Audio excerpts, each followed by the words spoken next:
This will be a relatively quick video, not because I couldn't talk for hours on end about Cecil B. Demented. On the contrary, I could probably talk your ear off about how hilarious, wonderful, and inspiring this film is.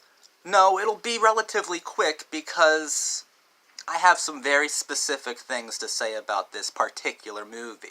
I vividly remember the first time I ever watched Cecil B. Demented. My family were in Puerto Rico when I was 10 or 11 years old on a timeshare.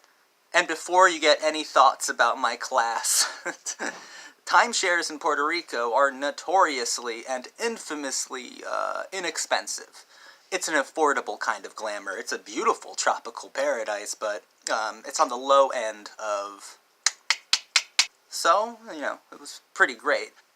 The first night we would go there, we would always go to the video store, because we would be there for like a week, 1 week a year. And the first day, on a Monday or a Sunday, we would go to the video rental store and rent like 20, 30 movies.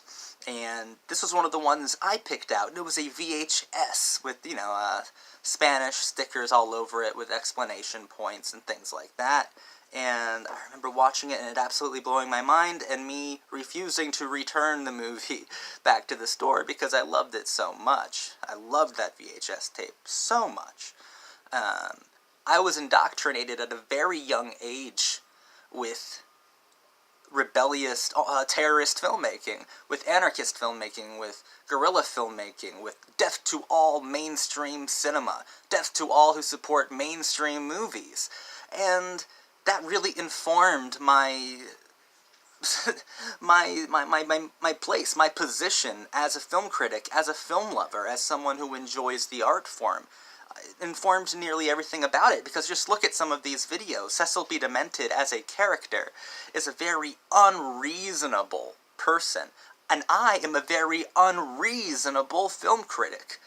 Incredibly unreasonable. I have impossible standards of virtue and integrity that really no one can exactly live up to. But that's the whole thing, right? Because some people have, hence all the tattoos on these people's chests who kind of symbolize these specific characters' power animals. And I would get John Waters tattooed right here, because he is my power animal, much in the same way Otto Preminger is Cecil B. Demented's, and Kenneth Anger is Maggie Gyllenhaal's.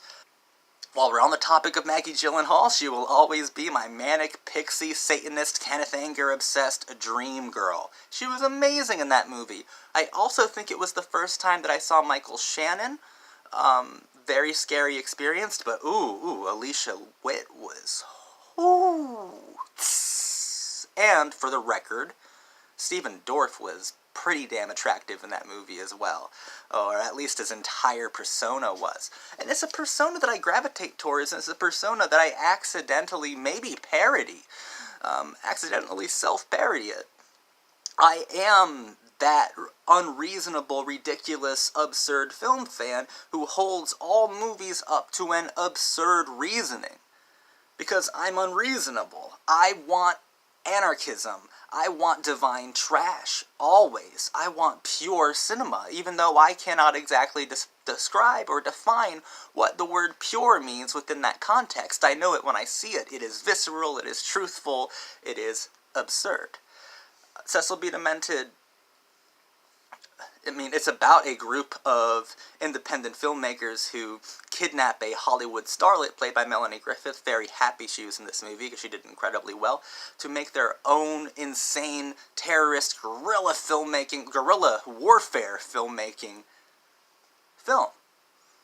Against the status quo, against establishment norms, to make a true piece of art. Mark my words, I want more people like Cecil B. Demented. I want more people like these crazy film terrorists. I want real ones. I would join the troop. I would die happily for that picture. And after all, if it doesn't matter now, then it never really did. And the philosophy of Cecil B. Demented will always matter to me. Because at my best, I am Cecil B. Demented, and at my worst, I am still Cecil B. Demented. I guess this video is going to be quick because this video just kind of outlines my own filmic philosophy, my own politics when it comes to underground movie making, when it comes to true art house movie making, when it comes to true rebellious cinema. This film underlines all of my standpoints, all of my positions. And trust me, I have the self-awareness involved to say that it's absurd, but I have unreasonable expectations, and I want to be a rather dangerous kind of film critic or film-loving individual. John Waters, you indoctrinated me at 10 years old into a cult of movie love, a dangerous cult of movie love, and I really thank you for that.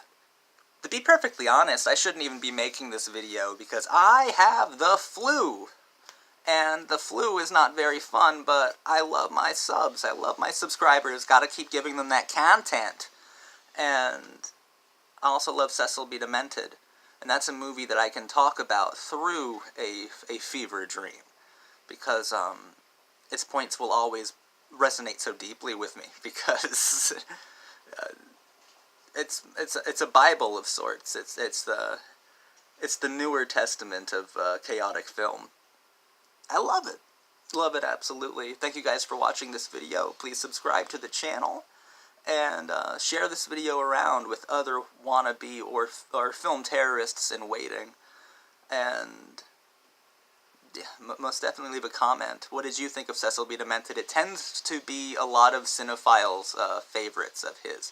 It is one of his more accessible films. This is no Female Trouble, this is no Pink Flamingos, it's no Multiple Maniacs, it's no Desperate Living or Polyester. This is a very easily digestible film. It's a very accessible movie. It falls in line, almost ironically, with John Waters in his more mainstream phase of his career, which is the later part of his career.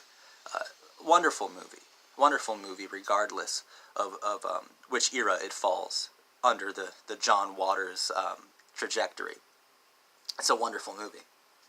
Sign me up. I want to join a film gang of terrorists who just destroy bad cinema, bad movies, and the people who make them and the people who support them.